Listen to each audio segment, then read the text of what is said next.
السلام علیکم اسٹوڈینٹس، امید ہے آپ سب خیریت سے ہوں گے۔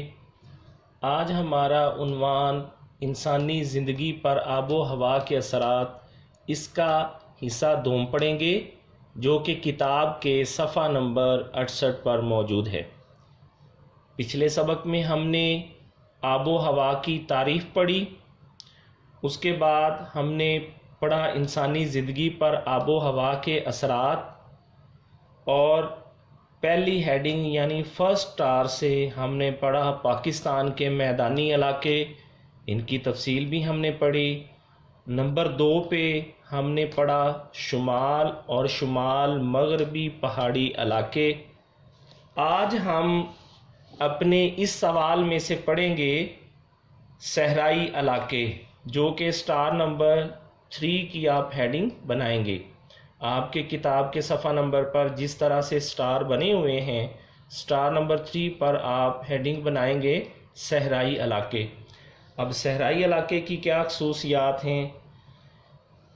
گرم اور خشک آب و ہوا ہے، پانی کی کمی، اور صحرائی علاقے کا لوگوں کا ذریعہ معاش کیا ہے؟ گرم اور خشک آب و ہوا، چونکہ ہمارا سوال ہی یہ ہے کہ انسانی زندگی پر آب و ہوا کے کیا اثرات ہیں۔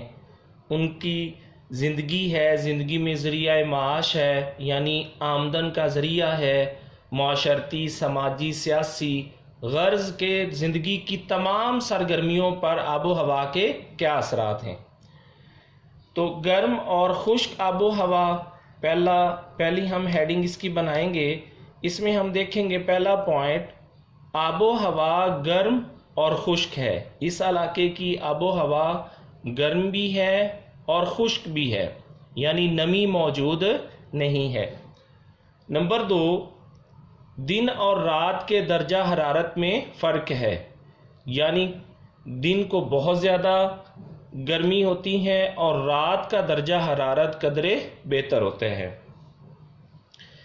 دن کے وقت لو چلتی ہے، یعنی گرم ہوا چلتی ہے، اسے لو کہتے ہیں، تو دن کے وقت لو چلتی ہے۔ نمبر 4 پہ گرد آلود آندھیاں بھی چلتی ہیں۔ پنجاب کا جنوبی اور سندھ کا شمالی و جنوبی علاقہ خاص طور پر ریگستانی خصوصیات رکھتا ہے۔ آگے ہم بچوں دیکھیں گے صحرائی علاقے میں پانی کی کمی۔ ان علاقوں کے لوگوں کی زندگی انتہائی سخت ہے، یعنی مشکل ترین زندگی گزار رہے ہیں۔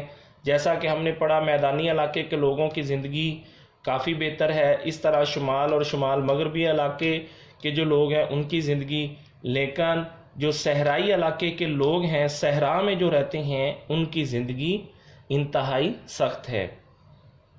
بارش کم ہوتی ہے، پانی کا جو بڑا ذریعہ وہ بارش کا ہی ہے۔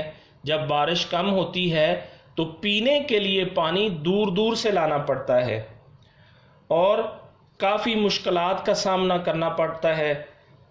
جن علاقوں میں پانی کی دستیابی ہے، جہاں پانی موجود ہوتا ہے، بارشوں کا پانی، اور کچھ ایسے علاقے ہیں جہاں کچھ نہری پانی میسر ہے، وہاں زندگی قدرے بہتر ہے۔ ذریعہ معاش یعنی آمدنی کا ذریعہ کیا ہے؟ بھیڑ بکریاں پالنا اس علاقے کا سب سے اہم ذریعہ معاش ہے، کیونکہ فصلیں وغیرہ تو ہوتی نہیں، کھیتی نہیں ہوتی صحرا میں، تو بھیڑ بکریاں پالنا اس علاقے کا سب سے اہم ذریعہ ہے۔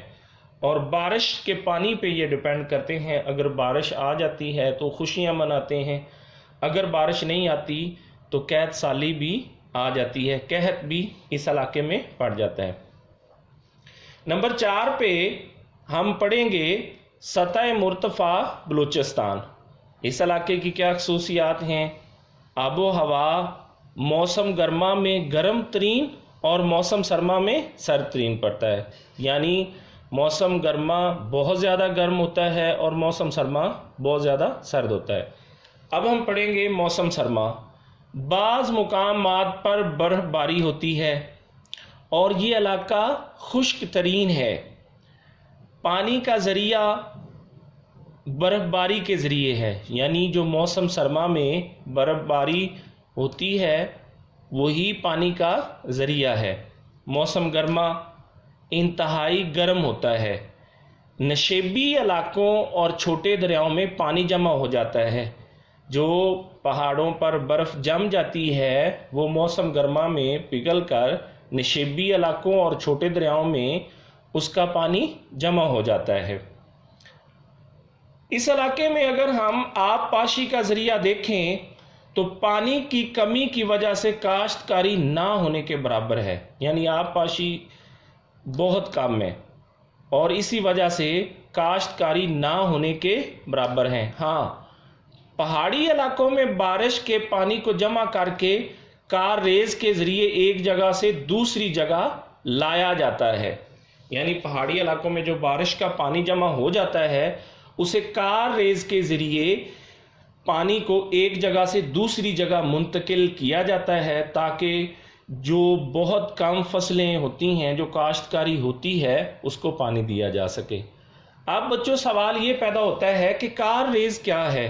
یہ آپ کا بچوں اضافی مختصر سوال بھی ہے تو وہ میں نے سوال کی شکل میں لکھ دیا کہ کار ریز سے کیا مراد ہے، اور اکثر یہ کوسچن آپ کا بورڈ کے پیپرز میں بھی آتا ہے۔ کار ریز سے کیا مراد ہے؟ زمین دوز نالیوں کو کار ریز کہتے ہیں۔ جو زمین کے اندر نالیاں نصب کی جاتی ہیں، جیسے ہم سیوریج کے پائپ وغیرہ لگاتے ہیں، انہیں کار ریز کہتے ہیں۔ زمین کے اندر جو نالیاں ہوتی ہیں ان کو کار ریز کہتے ہیں۔ زمین دوز نالیوں کو کار ریز کہتے ہیں جن کے ذریعے پانی کو ایک جگہ سے دوسری جگہ لایا جاتا ہے۔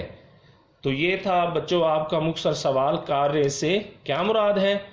آگے ہم اگر اس علاقے کا ذریعہ معاش دیکھیں، مویشی پالنا اس علاقے کا ذریعہ معاش ہے، آمدنی کا ذریعہ ہے، پھلوں کی پیداوار ہے۔